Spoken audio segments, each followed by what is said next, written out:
Bienvenidos todos y todas a su programa Frente Radiosa, un espacio donde complicamos la política porque de eso se trata. Mi nombre es Jairén Noriega y me acompaña en la conducción Emilio Euskateri. ¿Qué tal, Emilio? Hola Jairén, buenas tardes a toda la audiencia de Pichincha Universal 95.3 de FM. Es viernes 8 de marzo de 2020 y siendo las 18 horas iniciamos Frente Radiosa, porque la política no es carne, sino democracia. Hablamos de frente. Les recordamos que esta es una coproducción de Ecuador para Largo, el Foro de los Comunes, Aquí sí hay texto y Registro Aurora. Pueden encontrarnos también en nuestras redes sociales, Facebook, Twitter, Instagram, Spotify e iVoox como Frente Radioso. Agradecemos también a Línea Dura, medio de comunicación digital ubicado en New Jersey, quienes retransmiten Frente Radiosa para la comunidad migrante en los Estados Unidos. Recorte 2020. Ataúdes de cartón para la educación pública. El mes de mayo de 2020 inició con un nuevo recorte al presupuesto para la educación pública. Casi $100 millones para universidades y casi 300 millones para educación básica y media. El recorte fue alertado por autoridades universitarias vía redes sociales y constatado con la filtración de documentos oficiales en las siguientes horas. Lejos de ser un ejercicio contable, esas cifras esconden una terrible realidad. La disminución presupuestaria es para el rubro de salarios, es decir, habría que despedir personal, haciendo insostenible, por ejemplo, los programas de alfabetización y la oferta académica de las universidades. Algunas han anunciado ya la postergación de matrículas y el cierre de carreras. Es el precio a pagar para cumplir las condiciones de ajuste estructural pedidas por el Fondo Monetario Internacional. En la comunidad educativa las reacciones son diversas. El movimiento estudiantil se tomó las calles de varias ciudades del país en plena cuarentena, mientras varios rectores acusan al gobierno de no querer dialogar y expresan su rechazo, al igual que los gremios docentes. Curioso, sin embargo, que los rectores de universidades públicas no hayan emprendido acciones legales, mientras las universidades cofinanciadas han acudido ya a la Corte Constitucional. Las universidades autofinanciadas que han apoyado las medidas del gobierno en varios sectores guardan un desgarrador silencio. Los organismos rectores, en cambio, juegan a la posverdad. El secretario Albán, principal de CENESID y rector de una universidad de Garaya en México, reaccionó varios días después aduciendo que el recorte se debe a la disminución de la recaudación tributaria de la cual se alimenta el fondo universitario. El Consejo de Educación Superior, por su parte, debate esta semana si se permiten recibir entre 40 y 100 estudiantes por aula en lo que dura la emergencia. La Comisión de la Asamblea Nacional atinó a lanzar un comunicado de rechazo. Los efectos de estas medidas son aterradores. La disminución del presupuesto para salarios golpea de forma directa a la ya deprimida economía nacional, generando una espiral. Se disminuye la recaudación tributaria, reduce la capacidad de consumo y disminuye la demanda agregada. El mal llamado ahorro en salarios devendrá también en una conculcación al principio constitucional de igualdad de oportunidades, en medio de un contexto donde el confinamiento ha mostrado con toda su crudeza la desigualdad a través de la brecha digital y el deterioro del uso del tiempo. Se infringe así un golpe al futuro de la nación. Se anulan oportunidades, se anulan las posibilidades de reactivación económica y se cambian ya complicados planes de vida de los estudiantes. Eso sí, se cumplen los deseos de las rentistas élites ecuatorianas: despreciar los salarios del talento humano capacitado y aumentar su margen de ganancia, capturar el poder de negociación en el mercado laboral, tanto para los hoy docentes como para los becarios retornados, que no podrán sino trabajar en la rentista estructura empresarial ecuatoriana. Con esto y más empezamos Política de Frente. Política de Frente, porque la política es cambio y conflicto.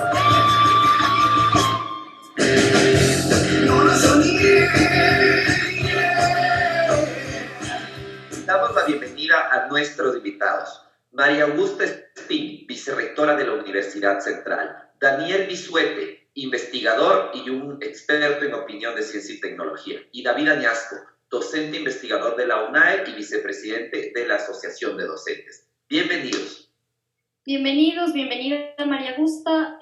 Quisiéramos iniciar con usted.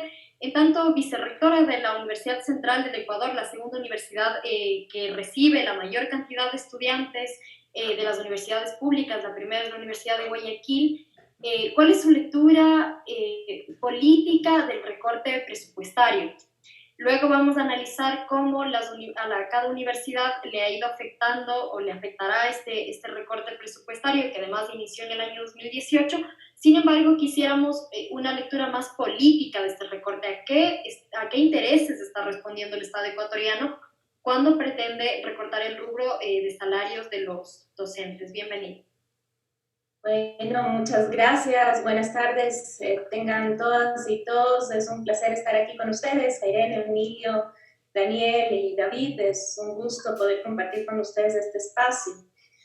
Bueno, el tema de la coyuntura que estamos pasando, la situación del recorte presupuestario, dice mucho de los planes que tiene el gobierno. Ojo, el recorte, como ya lo aclararon ustedes, es un recorte que no fue anunciado. De la noche a la mañana amanecimos con un presupuesto recortado. Lo increíble es que este presupuesto ha sido directamente a la partida 51, que es la partida gastos de personal docente, de personal de los técnicos docentes, técnicos de laboratorio y de personal administrativo. Esto quiere decir que lo que está buscando el Estado es achicar las universidades. Eso quiere decir que nos están viendo fundamentalmente como una institución de gasto, que no es una inversión.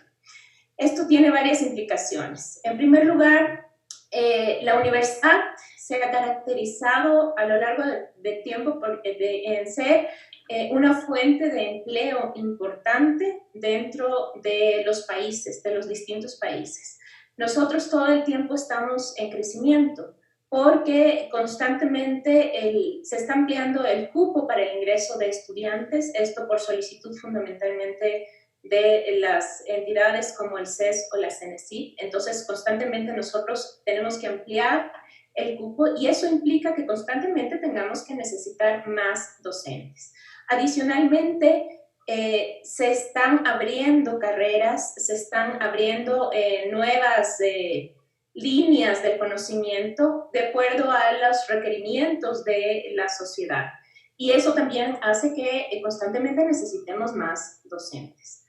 Entonces, resulta que esto desde el gobierno se lo está viendo como un tema de gasto y como que hay que achicar a las universidades. Hay que despedir personal y, por tanto, reducir pues, todo el tema de gastos que tenemos las universidades en personal, docente y administrativo. Esto resulta espantoso, resulta terrible para las universidades y para el futuro del país. ¿Qué es lo que se está haciendo con estos recortes?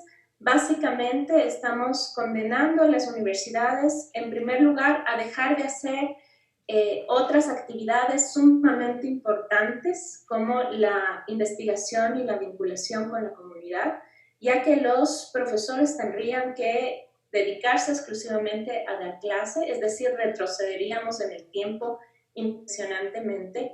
Y lo otro es que nos empezaremos a transformar en universidades unidocentes. Es decir, están buscando que los profesores dicten más horas de clase.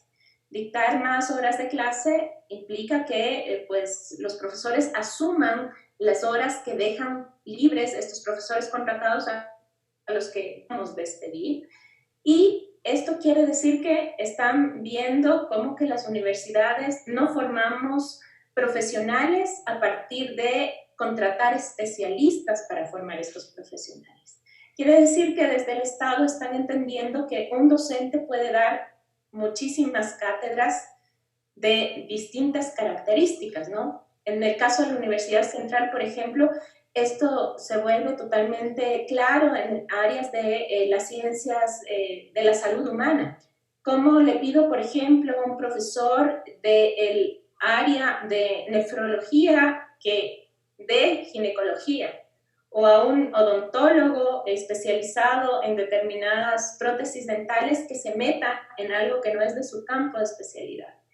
Entonces, es totalmente absurdo cómo están concibiendo las universidades desde el Estado. Me parece que no tienen idea de lo que es la universidad, de que nosotros formamos profesionales, además profesionales pues que tienen que tener un alto grado de calidad para poder ejercer sus profesiones a futuro. María Augusta, tú has mencionado algo muy importante y es que parece que estos recortes nos dicen mucho sobre cómo el gobierno entiende la función de la universidad. En este sentido, David, quería preguntarte a ti, ¿tú qué sentido de desarrollo o de futuro de país crees que le ve el gobierno al desfinanciar a las universidades? ¿A qué le está apostando? Bueno, buenas tardes a quienes nos escuchan. Gracias por la invitación. A mí me parece, quizás voy a decir una cosa baladí aquí, pero hay que insertar este recorte en el contexto, digamos, socioeconómico, político que vive el Ecuador. Como ustedes han dicho en la introducción, esto forma parte de la agenda de los compromisos que el Ecuador ha firmado con el Fondo Monetario Internacional. Y no es que sea una cosa en la que nos guste redundar a nosotros, sino que, digamos, en el terreno empírico nos damos cuenta que aquellos documentos que se han filtrado hace ya bastante tiempo se van cumpliendo a medida que avanza. Pero también, digamos, creo que el gobierno en este momento está abyecto al sector empresarial, es decir, que obedece al sector empresarial. Y aquí, fíjense ustedes que, por ejemplo, una académica como Rita Segato ha hablado sobre que en esta circunstancia de pandemia podríamos pensar en un estado maternal del cuidado, ¿sí? Es decir, la importancia del Estado como un agente que cuida a sus ciudadanos. Bien, en ese sentido, haber firmado un acuerdo con el FMI implica básicamente una estrategia del gobierno de orientar el Estado hacia un proyecto de orfandad, ¿sí? Es decir, a mi modesto juicio, el gobierno tiene un proyecto de Estado de orfandad y que con toda seguridad en febrero del próximo año no tendremos este gobierno y están haciendo las cosas ahora un poco apuradas. Pero por otro lado también pienso, siguiendo la línea de María Augusta, es que la universidad está siendo vista como un gasto. Esto es parte del discurso, de la retórica, de la narrativa, de que hay que reducir el Estado, de que hay que reducir el gasto, y la universidad no se está viendo como un agente de inversión, ¿sí? Digamos, de transformación, porque hay una cosa bien cierta, digamos, y quizá les parezca un poco poética, pero cuando los chicos ingresan a la universidad, uno les dice, ¿por qué estás aquí en la universidad? Y muchos responden, para ser alguien en la vida, ¿sí? Pero resulta que después de unos poquitos meses se dan cuenta que siempre han sido alguien en la vida. Y haber pisado la universidad ya te transforma tu manera, o sea, el hecho de haber estado en la universidad te transforma tu percepción y tu lugar en el mundo.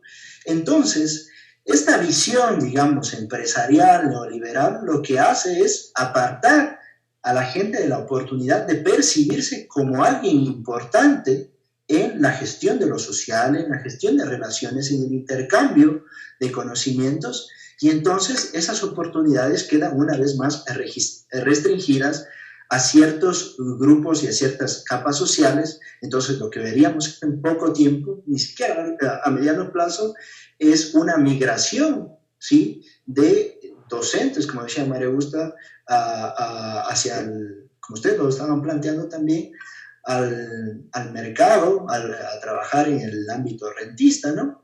Y también mucha gente que ha querido ingresar a la universidad se verá marginada de esa oportunidad, y otros tendrán que recurrir, como en los modelos más avanzados neoliberales de educación, a préstamos para poder estudiar en el sector privado. Concuerdo contigo. Desde una visión de un Estado neoliberal, la educación es gasto y no es de inversión, porque un país del sur global que no produce conocimiento bajo la línea de un pensamiento neoliberal, tenemos que producir mano de obra. Entonces, yo a eso me refiero porque hay una visión estructural dentro de estos recortes. Daniel, ¿cuál te parece que es el futuro al que planifica llegar a Ecuador o que el futuro que el gobierno nos ha demarcado con los recortes? ¿Qué lugar hay ahí para la ciencia y la tecnología? El micrófono. Hola, Jaén, Emilio, buenas tardes, gracias por la invitación. David, María Augusta, gracias por compartir el panel. Me parece que efectivamente no hay planificación. A mí me da, digamos yo, estos días una idea rondada por mi cabeza, y es que este es el último, si no el último de los golpes que se da al proyecto social de la Constitución de Montecristi. ¿Qué quiero decir? En Montecristi, de sus contradicciones, de sus virtudes y de sus aplicaciones, una de estas ideas es que debe haber un sentido de desarrollo nacional, ¿no? Y que uno de esos actores, de alguna forma, es la universidad, ¿no? Eso está en la Constitución. Ya cómo se implementó las leyes, los instrumentos de política pública, me parece que es otro debate que hay que darlo. Hoy más que nunca hay que recuperar esos debates. Pero el sentido general, que es el Ecuador tiene un proyecto de desarrollo nacional donde el Estado es un actor importante y donde las universidades, como el ancla del saber, la institución social encargada de producir conocimiento, me parece que se han roto ya esos dos anclajes que había, ¿no? Bueno, primero la reforma del Estado, de imposibilidad de gasto público, unas reformas a borrones, ¿no? Reformas contables, borrar, funcionar, no funcionar instituciones, etcétera, etcétera, remendar leyes, ¿no? La reforma a borrones. Y por otro lado, ahora ya la conculcación de la capacidad intelectual, no solo del Estado, que se puede ver en la eliminación de la Secretaría de Planificación o en la bajada de rango del Instituto de Estadísticas, por mencionar algo, sino ahora esa conculcación intelectual no solo está en el Estado, sino también va hacia la sociedad, y esto significa golpear y achicar las universidades. Esto, por supuesto, es bastante más complicado que decir, no, ya no queremos desarrollarnos a partir de la producción científica porque vamos a desarrollarnos por recursos naturales agroindustriales. No hay un plan alternativo, no hay una visión, y da la impresión que muchos de los miembros actuales del gabinete funcionan más como operadores de grupos de interés a los cuales esta noción de desarrollo nacional con Estado, con universidad les estorba, les es inútil para sus intereses, ¿no? Entonces, hay un desmantelamiento ahí. Me parece terrible, además, porque el desmantelamiento se da en un momento de shock, ¿no? Que además da cuenta de la poca transparencia y vocación democrática de cualquier ajuste. Es decir, el discurso de que el ajuste es duro y esto nos ha golpeado a todos y todos debemos poner de parte es real, pero no tiene sentido hacer una reducción de salario cuando las autoridades se enteran por notificaciones en el sistema digital, la comunidad se entera por las redes sociales, y el Consejo de Educación Superior debate a puerta cerrada y sin transmisión en vivo un reglamento donde se busca aumentar la capacidad de estudiantes por aula, ¿no? Que es uno de los indicadores de calidad más extendidos a nivel mundial y en varios modelos, ¿no? Entonces, no solo hay un desapego de la idea de desarrollo, de la idea de la universidad en el desarrollo, sino también hacerlo de forma forzosa, vertiginosa y con un shock en medio. Respecto a lo que mencionas, Daniel, parece que estás nombrando un desmantelamiento total del sistema de educación superior. Bueno, no solo superior, vemos también que la educación primaria y secundaria se está viendo afectada. Un desmantelamiento total que tiene que ver con olvidarse de los institutos técnico-tecnológicos, descuidar las universidades emblemáticas. De hecho, parece que el gobierno tiene una fijación con las universidades emblemáticas que fueron creadas, IKIAM, Yachay, UNAE y la Universidad de las Artes, porque desde el 2018 han sido las que más recorte han tenido en la performance presupuestaria. Eso sin contar que han disminuido como la posibilidad de contratar, que han eliminado las becas, que han eliminado el Prometeo. Es decir, hay todo un ejercicio de desmantelamiento que no solamente tiene que ver con el recorte puntual a las universidades, que es lo que estamos viendo en este momento. Sin embargo, y frente a ese panorama tan desastroso, que no es de ahora, sino que es desde hace varios años que viene sucediendo, la pregunta es, quisiera yo indagar con ustedes un poco respecto de la relación política que existe entre las universidades públicas y el gobierno de turno. Y hago esta pregunta porque el panorama que ustedes plantean, tanto María Augusta como Daniel y David, es un panorama absolutamente desalentador. Sin embargo, lo que parece que las universidades no han tenido un pronunciamiento lo suficientemente fuerte para evitar que esto suceda. Ahorita estamos, como tú mencionabas, Daniel, si se quiere, en el último golpe que se puede dar a las universidades, pero esto empezó hace años atrás. Entonces, no sé cómo es la relación entre los rectores y las autoridades, porque digamos que puede convenir que los rectores tengan una relación cercana con el gobierno, pero ¿hasta qué punto? Porque eso te limita, digamos, tu capacidad de criticidad también respecto a lo que está pasando, a las medidas que el gobierno está tomando. Entonces, quisiera discutir un poco sobre eso. David. Sí, bueno, es una cosa que a mí en realidad me ha preocupado, me ha llamado bastante la atención sobre la relación política, como tú dices, de las universidades con el poder político y con el poder económico. Porque, por ejemplo, bastante gráfico es lo que pasó en octubre, donde pocas universidades hicieron posicionamientos públicos al respecto. Entonces, ante la barbaridad, ante la atrocidad, ante la indolencia que se vivió en octubre, llama la atención que no haya un posicionamiento de las universidades, que de manera teórica son los agentes críticos que tiene una sociedad. Entonces, ahí a mí se me ha llamado bastante la atención eso.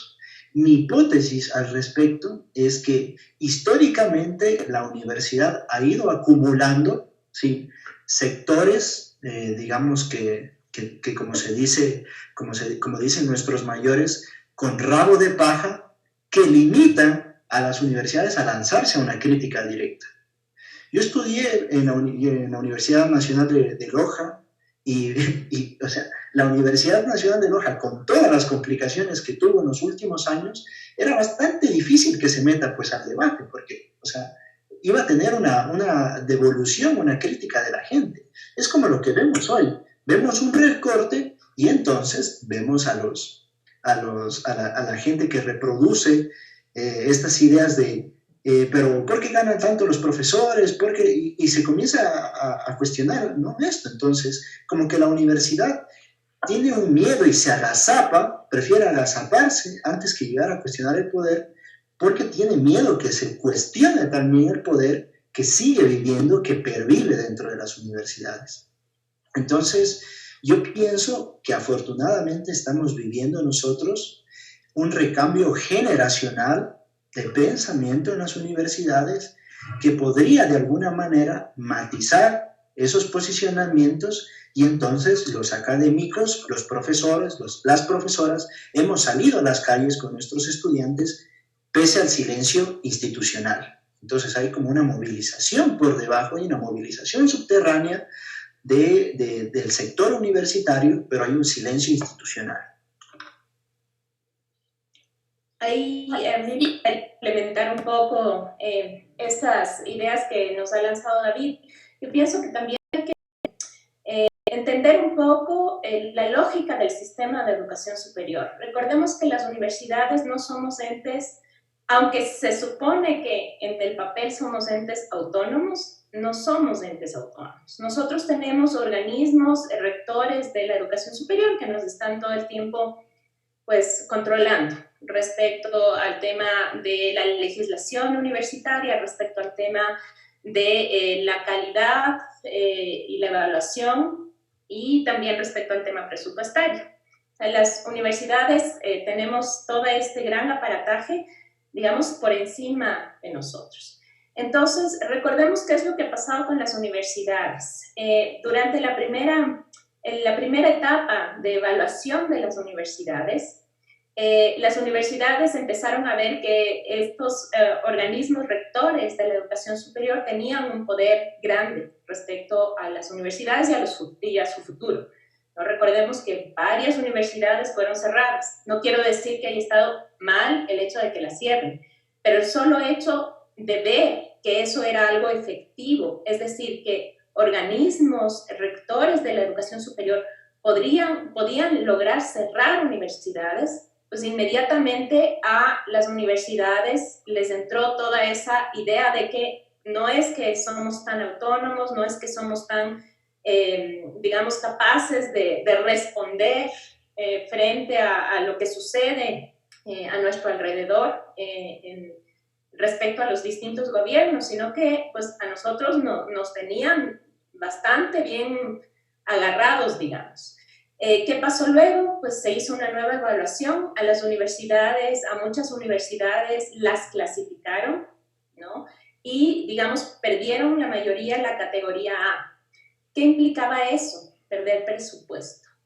Resulta que ser clasificadas y al no cumplir con estándares de calidad, lo que repercutía directamente es en el tema presupuestario. Otra vez, las universidades cogidas del cuello. Y resulta que es lo que pasó en octubre. En octubre, pues vivimos todo el proceso de este levantamiento nacional muy importante de protesta. Muchas universidades, incluyendo la Universidad Central, nos levantamos pues a defender todo este proceso en apoyo del pueblo ecuatoriano. Y justamente estábamos dentro de un proceso de evaluación y acreditación. El tercero que vivíamos las universidades. Resulta que muchas universidades que participaron en esto fueron castigadas en este proceso de evaluación. Incluso, pues si esto es algo público, el recorte de presupuesto que sufrimos en el 2019 fue en parte por esta participación de las universidades. Yo recuerdo claramente lo que pasó con la UNAE. A la UNAE incluso les dijeron en su cara que debido a su participación en las movilizaciones, pues les estaban recortando presupuesto. Así es que no es tan fácil juzgar el hecho de que las universidades tengamos o no tengamos vinculación con los políticos, con el gobierno de turno. Somos parte de un sistema. Y cada vez que nosotros no cumplimos con las directrices de ese sistema, a las universidades nos castigan. Así es que mucho ojo con hacer un análisis tan simple respecto a esta relación. Muchas gracias, María Augusta. Nos quedamos con eso. Vamos a una pausa y volvemos con más de Frente Radioso. Agitamos la política, de eso se trata. El conflicto no es calma, sino democracia. Frente Radioso, todos los viernes a las 18 horas. Por la señal de Pichincha Universal.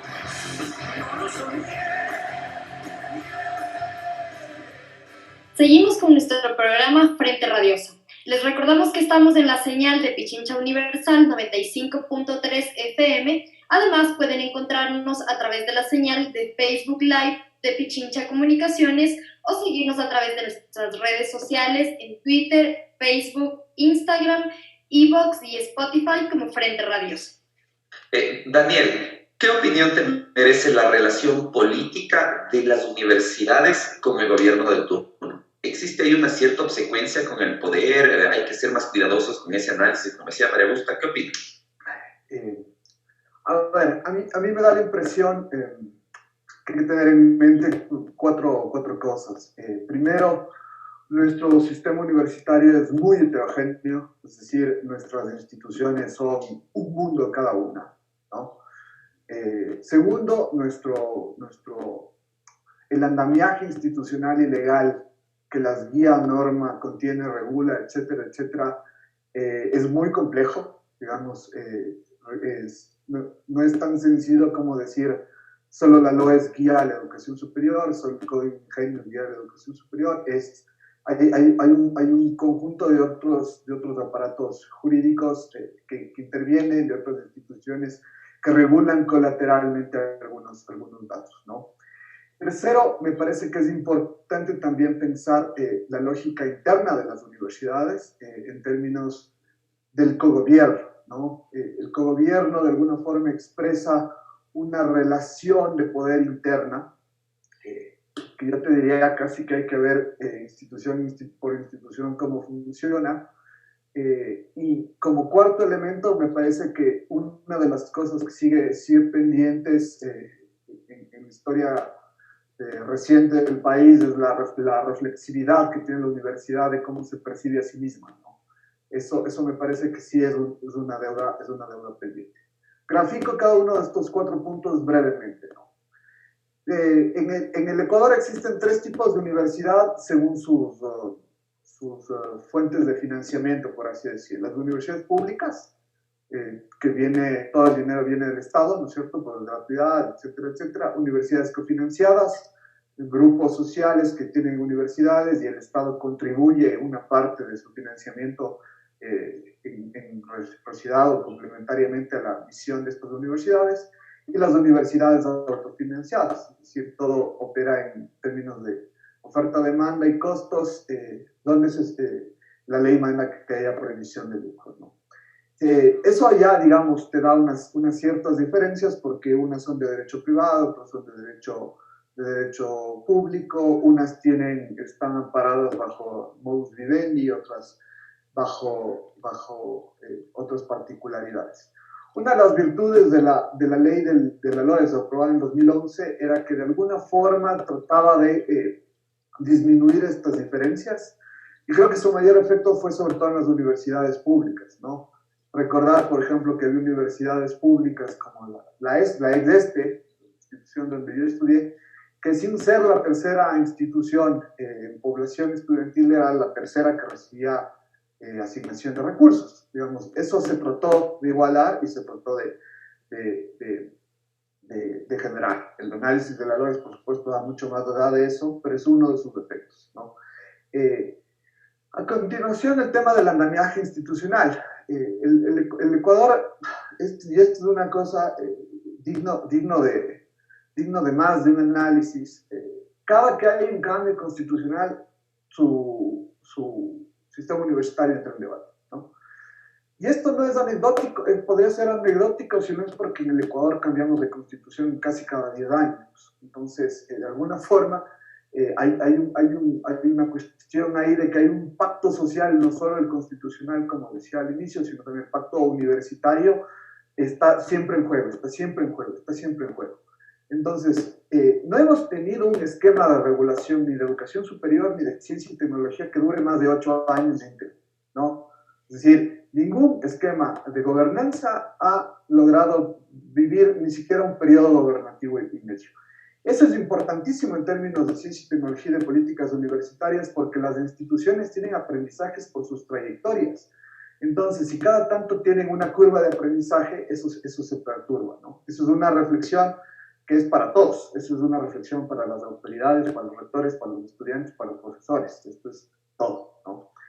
Pero esta reflexión además tiene que ser asumida, y entonces el tercer aspecto que mencionaba en términos del cogobierno, es decir, esta relación de poder interna, ¿cómo se expresa? Digamos, una de las cuestiones de la LOES también fue, por ejemplo, que hacía que todas las universidades deban tener cogobierno, y varias universidades particulares no cumplieron eso en el pasado, y no fueron sancionadas en el periodo anterior, y hay otras universidades que, dada la composición actual del gabinete y de los personeros de este gobierno, han logrado conseguir ciertas excepciones a las aplicaciones de los principios universales de la ley. Por ejemplo, se me ocurre la Universidad de las Fuerzas Armadas, universidades de autonomía restringida, más restringida, diría María Augusta, como por ejemplo el IAEN y la UNAE, donde las autoridades se erigen por ternas enviadas por el Ejecutivo, etcétera, etcétera. Entonces hay como muchos modelos ahí.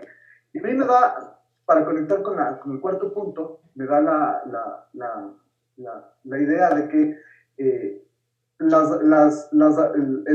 error general que cometen los rectores o las autoridades, y lo digo en general y en abstracto, es que son solo ellos los interlocutores con el gobierno, con el Estado, y dejan toda la riqueza y toda la potencia y diversidad de las voces de la comunidad universitaria por fuera. Ahora uno dirá, ¿por qué? Porque son ingobernables, porque hay muchos intereses. Sí, hay que ver uno por uno, pero sí da la impresión de que las autoridades podrían hacer más, jugar más las decisiones en los consejos universitarios. Digo, esto es una reflexión igual para todas las universidades, y tomarse un poco más en serio el tema. Hay universidades que han judicializado a dirigentes estudiantiles que han hecho procesos de agremiación, que han hecho procesos de cogobierno. No es el caso, digamos, de la Universidad Central, pero esto es extendidísimo. Basta con ver en el Poder Judicial cuántos casos hay por controversias en elecciones, por controversias entre rectores y estudiantes, y eso pero es espantoso, es una judicialización de la política universitaria también.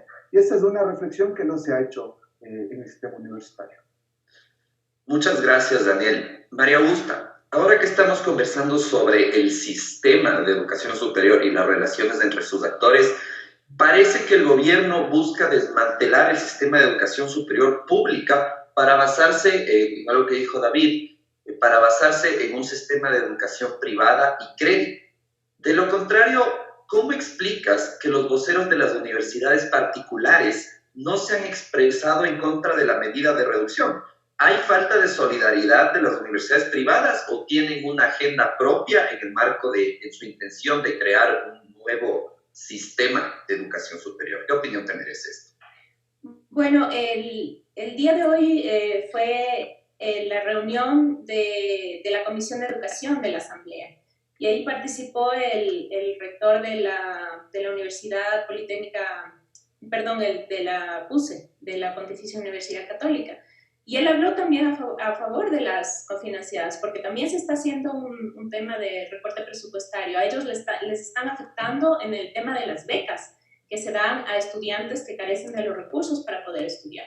Entonces, no es que no se estén pronunciando, también hay pues, un interés porque se les está afectando también.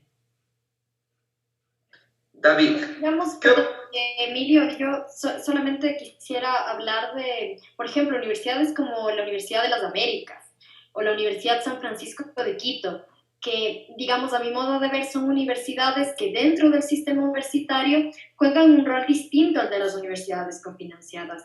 Y hemos visto, además, que parte del gobierno o de la forma de gobernar de Moreno ha sido mucho con el brazo de la Universidad de las Américas.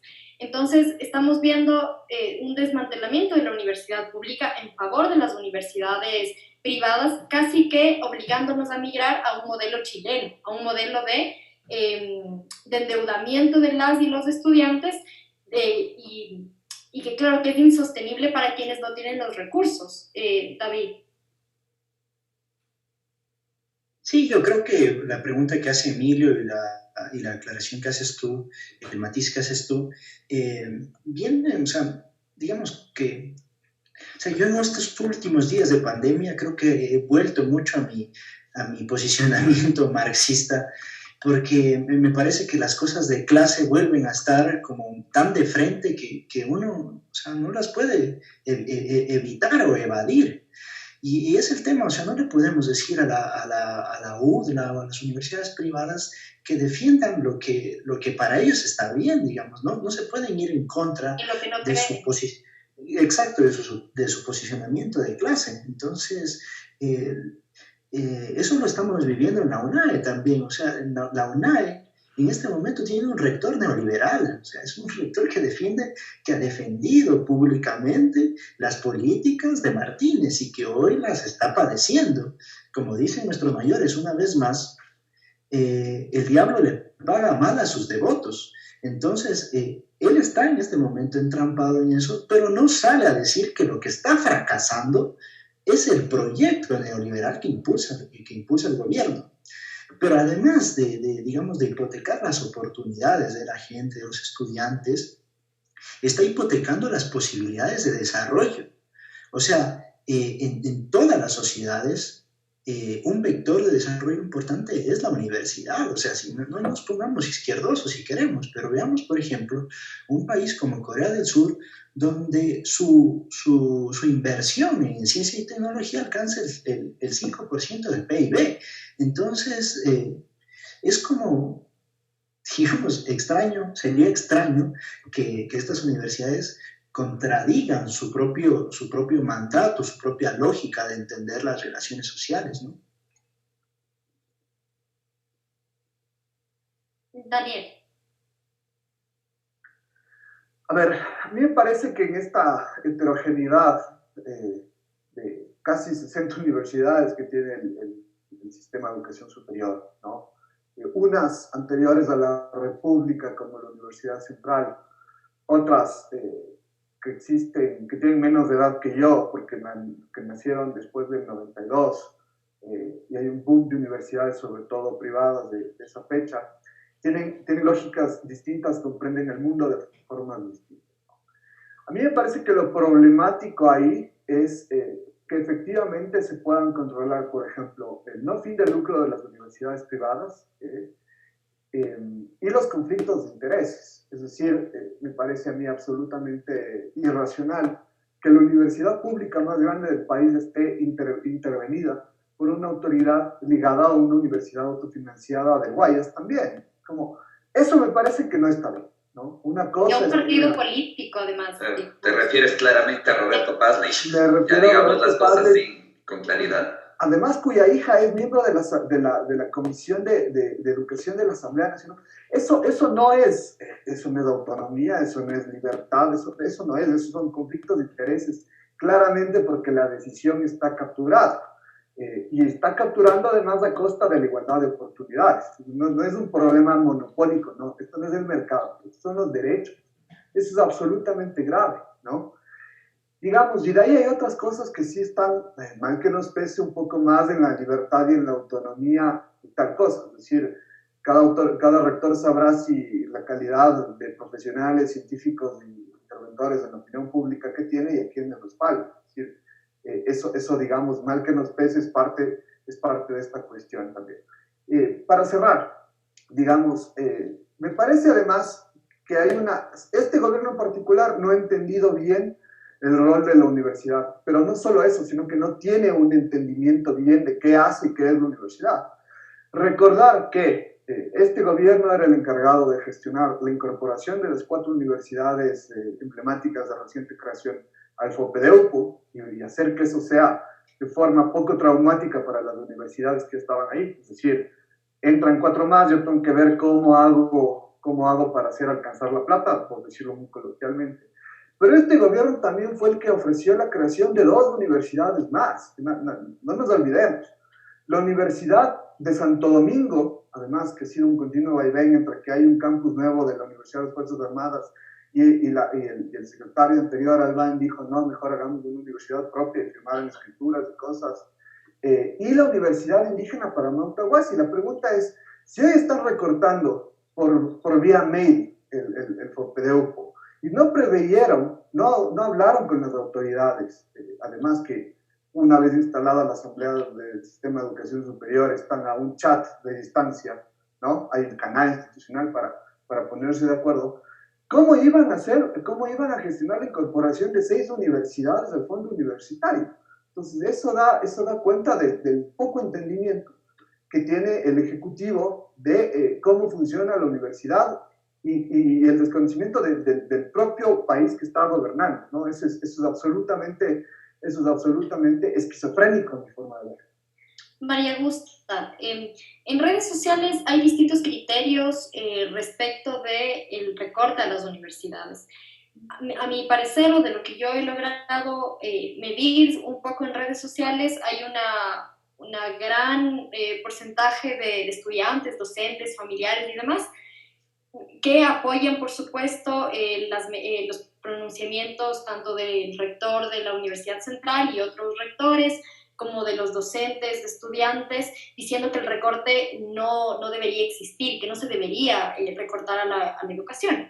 Sin embargo, también hay una postura que ha sido impulsada además por el entre comillas, periodistas, pero que claramente se ha visto que responden casi como voceros del gobierno, que sostienen que si bien no se tiene que hacer el recorte, o tampoco lo están muy convencidos de ello, pero lo que sí dicen es que hay una subejecución presupuestaria por parte de las universidades. Si bien están mezclando lo uno con lo otro, es decir, ahorita la partida 51 no tiene que ver nada con el resto del presupuesto, que ha habido años en que no ha habido, en que sí ha existido subejecución, pero es un tema que sale a la luz. Entonces, ¿cómo evaluar o cómo responder a la opinión pública respecto de este tema? Porque sabemos que es bastante complejo, es decir, los recursos no llegan a tiempo del Ministerio de Finanzas, luego tienes un proceso larguísimo de contratación pública. Quisiera que nos expliques como autoridad un poco más cómo está funcionando el tema de la ejecución presupuestaria. Claro, Jairen.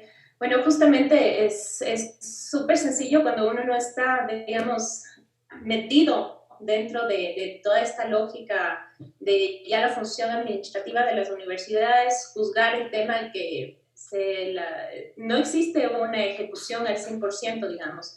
Incluso en algunas universidades está muy lejos del 100%. Básicamente, las universidades somos consideradas en temas financieros como cualquier otra institución pública. Somos consideradas un ministerio más. Esto implica que todas las lógicas que se aplican al tema del gasto público se nos aplican a las universidades.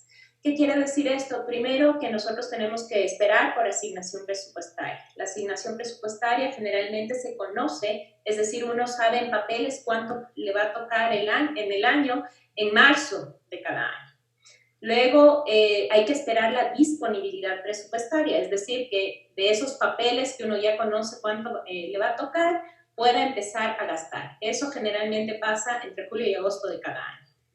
Y nuestro año fiscal, al igual que todas las instituciones de educación superior, de instituciones públicas, se cierra la primera semana de diciembre.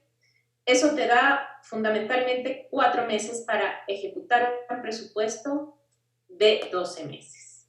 Es algo a veces maratónico y casi imposible. Lo otro es que nosotros estamos sujetos a la forma de gasto que tiene cualquier otra institución pública, es decir, nosotros tenemos que atravesar por los procesos de compras públicas, procesos que todo el mundo conoce que son complejos y engorrosos, pero son peores cuando uno lo que necesita es generar investigación, generar conocimiento, generar cuestiones propias de la universidad, generar academia. Entonces, resulta que para cumplir los procesos de investigación, comprar equipos que se pueden usar en laboratorios para hacer investigación implica un proceso gigantesco que atraviesa por el tema de licitaciones, de que si no hay suficientes oferentes para estas licitaciones el proceso se cae. Más o menos un proceso de estas características dura 3 meses. Si se cae, son 3 meses más.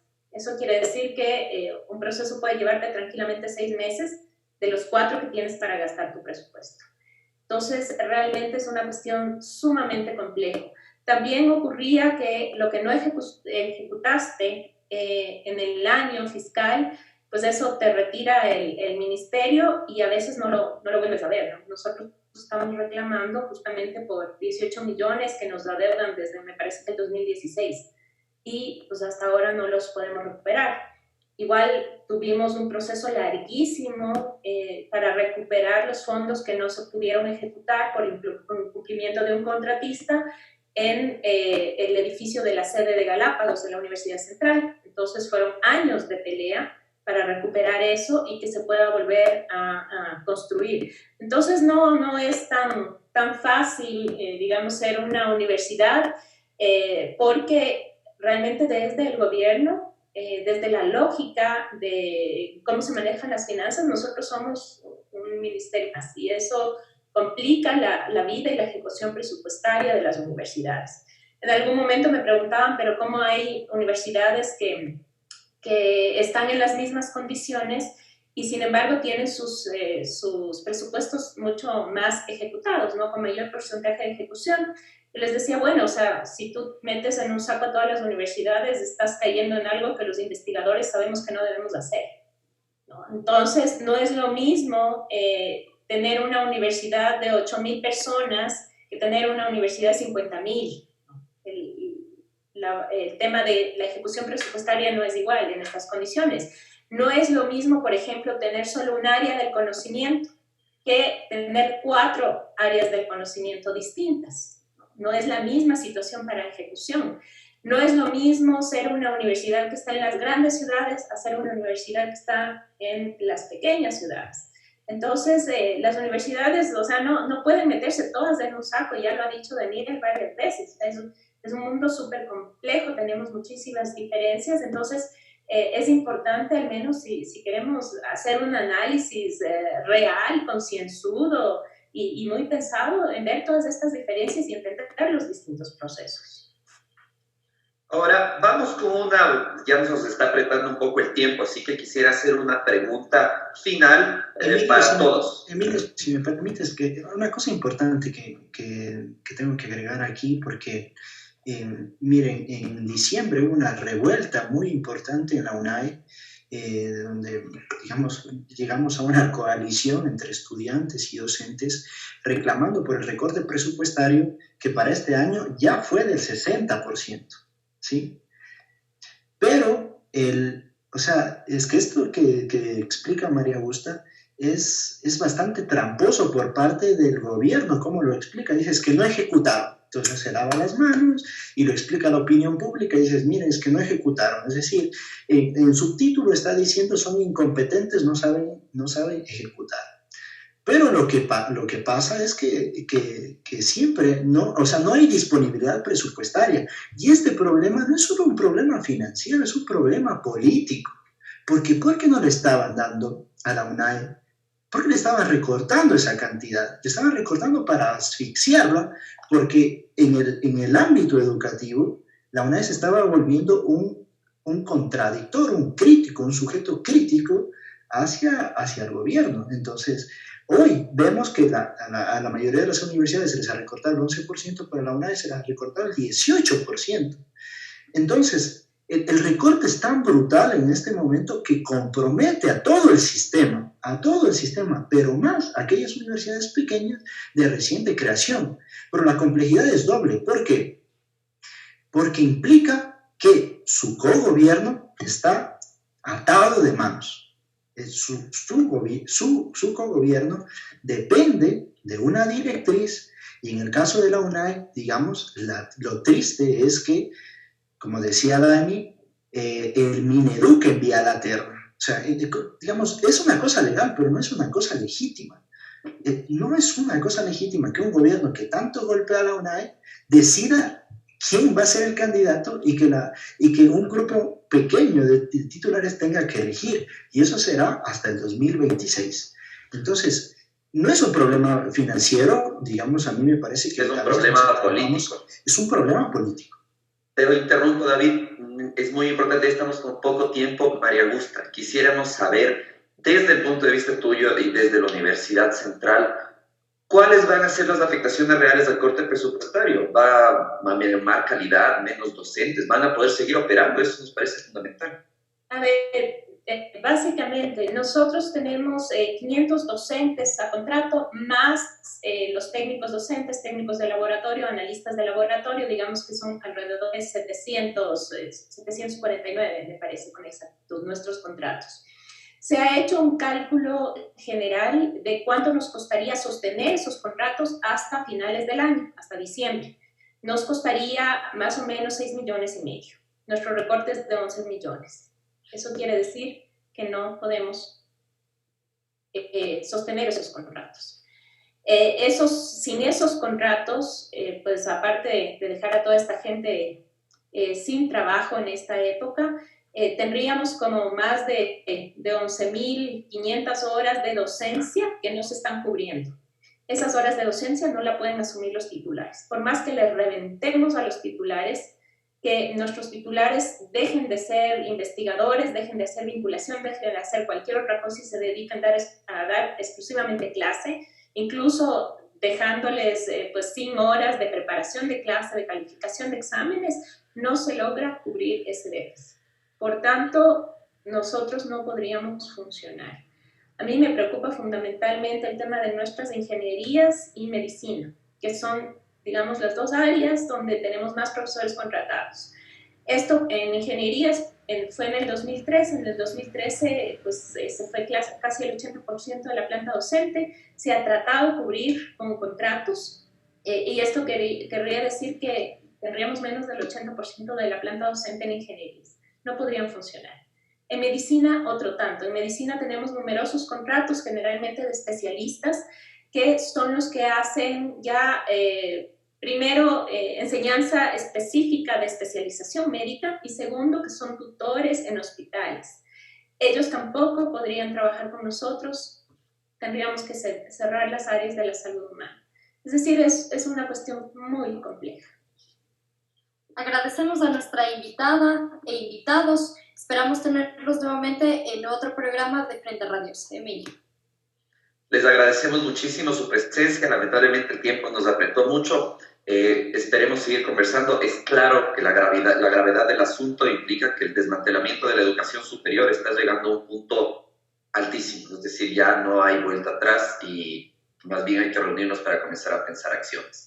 Muchísimas gracias a todos y todas. Esto fue Frente Radiosa.